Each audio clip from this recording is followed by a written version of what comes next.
More on their chances. Let's cross live now to our correspondent in Ankara, Jasper Mortimer. Jasper, thanks for being with us this morning. So Erdogan, I believe he has hinted that agreement could be reached on Finland's bid to join NATO. What are we expecting today? Yes, you're right.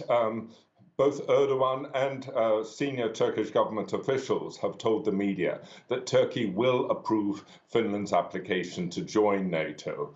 Erdogan said this week that after he meets President Sauli Niinisto, quote, "we will fulfill our promise." And that has been interpreted to mean that he will express his approval of Finland's application. And we expect him to do that at his press conference with President Niinisto following their talks today. I want to stress one thing. Underneath all this, Turkey is going into presidential and parliamentary elections on May the 14th. And anything that President Erdogan does nowadays is done with one eye on those elections. Erdogan has been dealing with Sweden and Finland's applications to join NATO for 9 months now, demanding that they lift their arms embargoes and crack down on Turkish dissidents whom Erdogan regards as terrorists. Since January, Erdogan has been indicating that he's happy with the steps Finland has taken to address Turkey's concerns, but that Sweden has much more to do.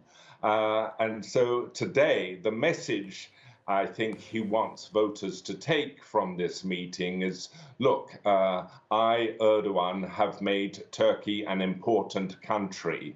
The president of Sweden comes to Turkey to get the president of Finland comes to Turkey to get our approval to join NATO. Turkey is now a country that makes or breaks a country's bid to join the strongest military alliance in the world.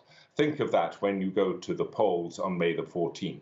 And as you say, Jasper, Erdogan appears to be taking a much tougher approach in terms of Sweden's bid to join NATO. Is there any update there? Just how exactly is Stockholm's application proceeding?